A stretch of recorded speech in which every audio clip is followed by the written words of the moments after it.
Hi everyone, how's it going today? In today's tip I'm going to show you a basic 12 bar blues shuffle pattern, ideal if you are a beginner, and that's what I'm going to aim this lesson at today. We're going to have a lot of fun learning a basic 12 bar blues shuffle, and then we're going to play along to a blues backing track in the key of E, where we'll put all this together, including a little slightly more advanced if you're a beginner, but a not too difficult blues turnaround at the end, which is again the classic sort of blues turnaround. So let's just go over the chords. Let me show you the little embellishments that I'm going to do on those chords. Then I'll talk briefly about the sort of muting that we're going to do with our palm to get a more driving, pulsy type sound. Then we'll talk about the construction of the 12 bar, and then we'll put it all together and we'll have fun playing it. So let's get going. Okay, in this section of the video I want to go over the 3 chords that we're going to be using, well 4 chords really, and how they're fretted, and then a little embellishment that we can do on these chords. So to start off with then, let's talk about the chords. We're going to be doing this in the key of E, and we're going to be using the 1 chord, the 4 chord and the 5 chord from that key. If that doesn't make any sense, don't worry about it, let's just learn the chords. First chord is going to be an E5 chord, and we're going to play all these as power chords today to get a real driving shuffle type feel. So our E5 chord is going to be the open 6, 2nd fret 5th and 2nd fret 4th, and that's it. Our 4 chord will be the A5 chord. Just take that first finger and drop it down by 1 string. So now my A5 chord, it's going to be an open 5th, 2nd fret 4th and 2nd fret 3rd. So there's my A5 chord, and then my 5 chord will be a B5 chord. So for that chord I've got my first finger on the 2nd fret of the 5th, and I've got my 3rd finger, or some people like to use their pinky, I don't really like doing that. So 3rd finger on the 4th fret of the 4th string. And then we're just going to play those 5th and 4th strings. So those are the 3 chords I'm going to be using, and then if you want, it is optional, we'll throw a B7 chord in for the turnaround phrase that I'll show you at the end. So in case you're unfamiliar with the B7, I've got the 2nd fret on the 5th, 1st fret on the 4th, 2nd fret on the 3rd, and I've got the 2nd fret on the 1st. And I'm also picking up there an open 2nd string. Play that from the 5th string down, and we have our B7 chord. A little bit easier than playing a B major.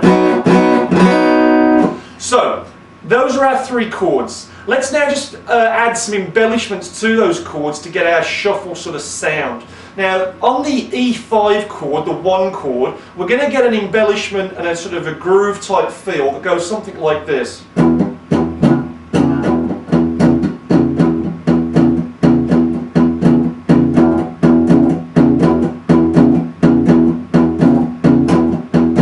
If I play it without the palm muting,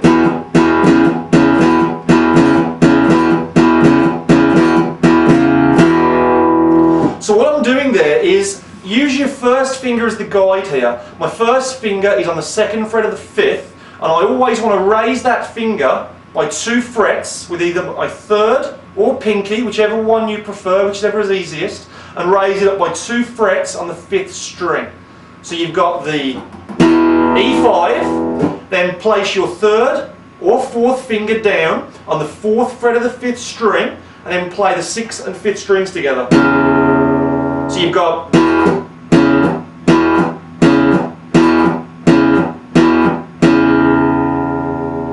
we're going to do that exact same movement on the A5 chord.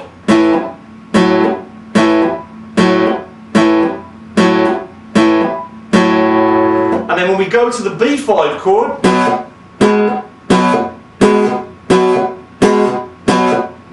a little bit different, and it's will require you to stretch your fingers out a little bit and sort of splay them open. That's holding your B5 chord. We're then going to use our 3rd finger as our reference, and we're going to be reaching 2 frets higher than our 3rd finger on the 4th string, which means our pinky finger will go down onto the 4th string 6th fret. and that'll be our little embellishment with our finger. So that's where our fingers do have to splay open a little bit. Really good practice though for getting this sort of shuffle feel down. So on the B5 chord,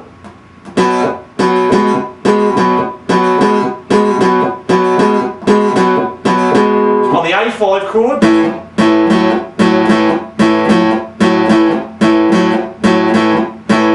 on the E5 chord,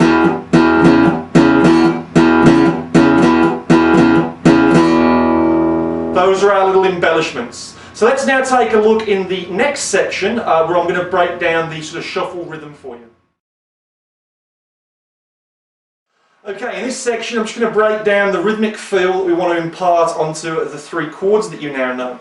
So for this little rhythm section, it's really more of a feel thing rather than a case of pulling it apart and analysing what's happening.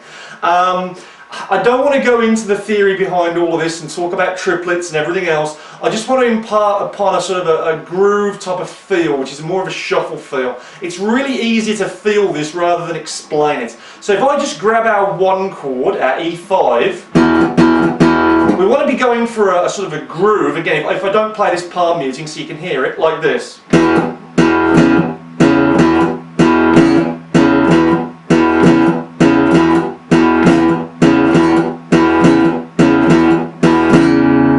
So what I've got there really, I'm thinking about that embellishment and I'm sort of counting it in my head, and again I emphasise the word sort of because again this is a shuffle.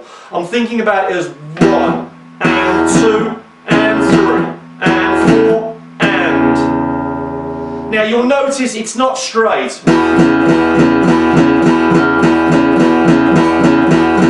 It's not like 1 and 2 and 3 and 4 and. It's loping like a shuffle. 1 and 2 and 3 and 4 and 1 and 2. There's that slight delay or lope in the feel, and that's where you sort of get the shuffle sort of feel.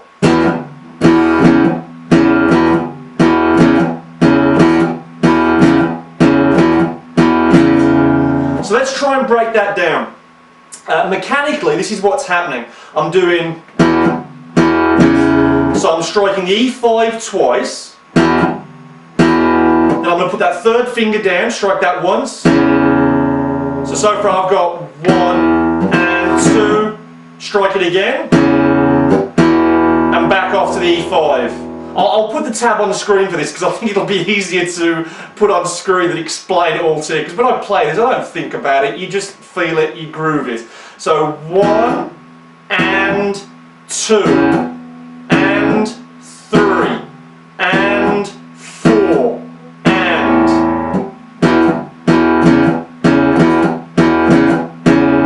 That's our measure. 1 and 2 and 3 and 4 and.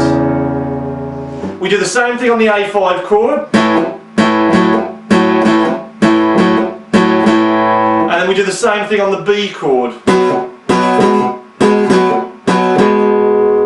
Yeah? So that's the sort of rhythm feel. I'll put it on the screen so you can have a look at it and pull it apart, but really try and feel more of a groove to it, because it's more about feeling than it is about reading off of tabs for this thing. You really want to get that shuffle, loping feel into it. So let's take a look next at the last little section before we talk about the structure and talk about a little technique called palm muting.